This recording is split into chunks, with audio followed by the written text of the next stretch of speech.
vu le face yoga, comment c'est trop bien pour ma peau? Je vais tout plaquer et je vais devenir prof de yoga à Bali. Tu sais, à Berlin, j'ai fait du beer yoga. Tu bois ta bière, tu fais ton sport. Gros délire, namasté. Je kiffe trop dire ça. Combien le sunset, s'il te plaît?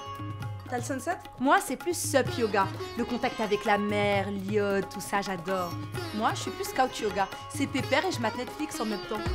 Yoga, une appropriation culturelle? Ces phrases un peu clichés, vous les avez sûrement entendues autour de vous. Et vous n'y avez peut-être rien vu de grave. Mais la pratique du yoga en Occident aujourd'hui, avec son esthétique instagrammable, ses leggings ultra moulants, ses bières, ses chèvres, ses planches de stand-up paddle, ses postures ultra dures à tenir, c'est bien loin du yoga originel. Le monopole du yoga, c'est la femme blonde, aux yeux bleus, blanche, mince, athlétique, qui va porter des leggings de yoga hyper serrés. C'est pas du tout les images avec lesquelles moi j'ai grandi. Alors, question qui fâche. Peut-on parler d'appropriation culturelle du yoga? Le yoga est-il colonisé? On va y répondre point par point avec des yogis. Mais d'abord, revenons brièvement sur l'histoire du yoga. Le yoga est une pratique plurimillénaire, dont les racines remonteraient à l'an 200 avant Jésus-Christ, même si certaines sources lui attribuent plus de 5000 voire 10 000 ans d'existence. Il est d'abord apparu sous forme d'écrits dans le recueil Les Yoga Sutras de Patanjali, rédigé en sanskrit. À partir de ces textes, dès le 5e siècle, des interprètes de ces sutras formulent des yamas,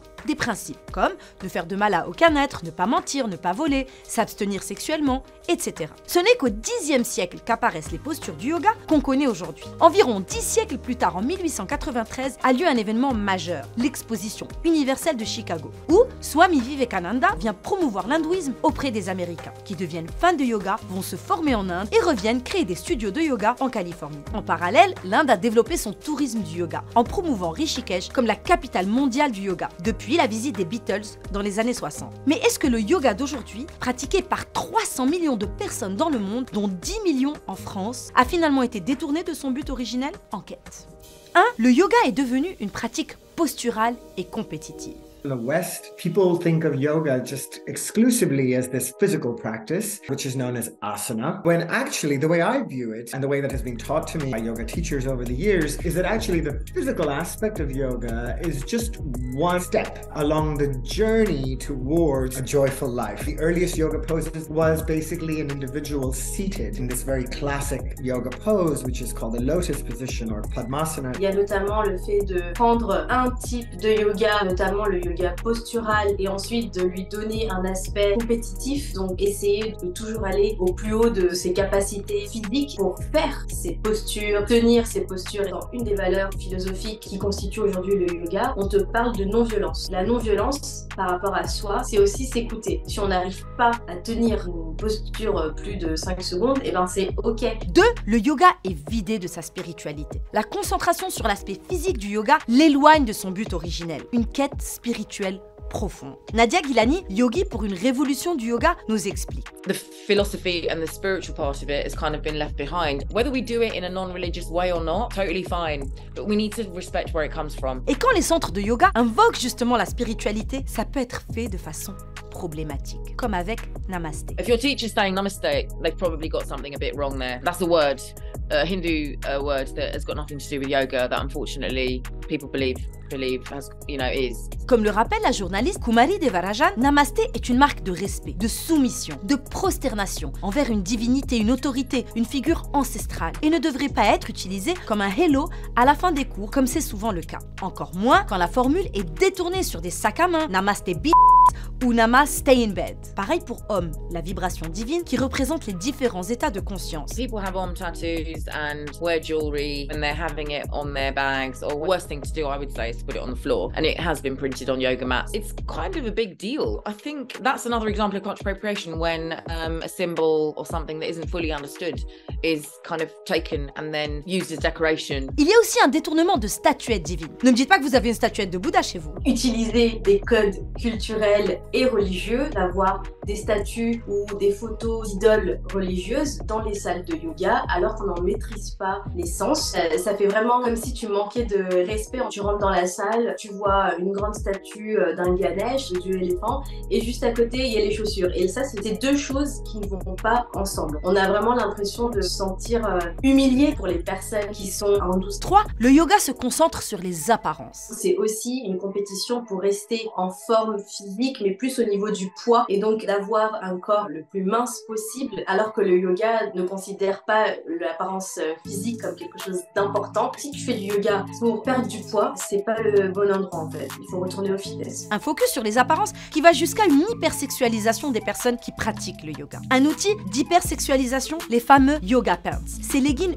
ultra moulants, soi-disant de yoga. La notion du legging, c'est pas quelque chose avec laquelle j'ai grandi. Quand nous on faisait du yoga à la maison, on avait des pantalons mais ultra larges, des pantalons dans lesquels tu te sens vraiment bien en fait, à l'aise, c'est léger, c'est souvent en coton ou en lin, donc ça fluidifie les mouvements et il n'y a pas d'élément de compression comme pourrait avoir le legging sur ta cuisse, son ventre. Il y avait aussi la notion de pudeur. On a plus l'habitude, en tout cas en Inde, de porter des choses amples qui ne soient pas collées au corps. 4. Le yoga ne représente pas la culture source dont il provient. Le yoga était même banni en Inde par les Anglais durant la colonisation. Yoga has a deep history of colonization that a lot of people are unaware of, especially in Western practices. This has gone way back to the times where the British ruled over India and our people were banned from practicing yoga in our own country during that time. People don't realize that sometimes yoga originated in India. Loin de ses racines indiennes, le monde du yoga est partout presque exclusivement blanc selon la révolutionnaire du yoga. I was often the only person of colour in the class. And I live in London, which is, you know, one of the most diverse cities in the world. It's not just about having a white yoga teacher, but it is about, you know, why aren't there other people in the room? But then I've been to some, you know, other countries, and also in the classes in Bali, there weren't any locals. All the teachers there are expats and they're white.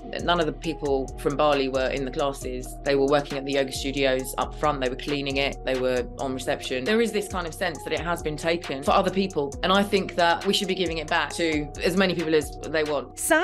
Le yoga est un gros business. Dans le monde, l'industrie du yoga, c'est presque 40 milliards de dollars par an. Rien qu'en France, le marché du yoga représente un chiffre d'affaires annuel de 420 millions d'euros et connaît une croissance de 10% chaque année. Un marché qui ne profite pas aux personnes qui promeuvent le meilleur yoga, selon Nikita Desai. A lot of big brands benefit from it. People with privilege benefit from it because they're just giving kind of a very narrow version of yoga without all the other elements of it, and the people who don't wish to make this inclusive, diverse and accessible practice. Not a lot of people from the source culture benefit from it. Mais est-ce que les profs de yoga sont intéressés? En France, souvent les professeurs de yoga partent en Inde et elles ont un déclic sur place. Elles vont se dire mais qu'est-ce que je fais dans ma vie? Je dois abandonner mon travail et je dois devenir professeur de yoga. Mais il y a toujours cette notion derrière de capitaliser. Une femme blanche qui part en Inde et qui devient professeur de yoga, c'est pas pour donner des cours de yoga gratuits en fait. Alors qu'à l'origine,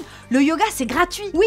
Et c'est là où c'est hyper dommage parce qu'en Inde, on ne paye pas pour faire du yoga, c'est une pratique que tu vas retrouver dehors, dans le parc, à l'école. L'aspect monétaire, on ne le connaît pas. Les personnes se sont servies dans le mouvement du yoga et ont vu des opportunités de capitalisation, de monétisation. Ainsi, le yoga est devenu un sport élitiste, non inclusif. It's inaccessible for people who are on lower incomes. It's also not very diverse in terms of ethnicity, body shape, in terms of teachers, people who identify as having fat bodies, who have disabilities, different genders, queer people, LGBT+, they don't feel welcome in classes because they don't feel like they're reflected. And I think that yoga should be available for anyone who might want it. I worked with teenage boys who were refugees in London. I've worked with people in recovery from addictions. I've worked with elderly people. Like, these are not the people we think go to yoga, are they? 6. Et dans le système capitaliste, les dérives du yoga sont incontrôlables. Le yoga est utilisé pour atteindre des objectifs qui lui sont étrangers, comme mincir, rajeunir, déstresser, sous des formes plus déroutantes les unes que les autres. Le goat yoga, le hip-hop yoga, le face yoga, de faire du yoga nu, de faire du yoga avec des animaux chiots, des chats. Je vois ce genre de pratique, ça fait quand même mal au cœur en fait. Le beer yoga, donc allier des postures de yoga tout en buvant la bière. C'est une association avec l'alcool qui est assez malheureuse dans le sens où justement le yoga promeut un mode de vie sain et donc sans alcool. 7. Le yoga est utilisé comme soft power par le gouvernement indien. Le gouvernement de Narendra Modi a inscrit le Yoga Day à l'Assemblée générale des Nations Unies en 2014. Et depuis 2015, le monde fête cette journée internationale du yoga. À la tête du parti BJP, Modi est accusé de vouloir associer le yoga à la religion hindoue et de vouloir se servir de cette pratique pour se donner une bonne image dans le monde, mais aussi dans le pays. Les personnes en France, elles célèbrent la journée du yoga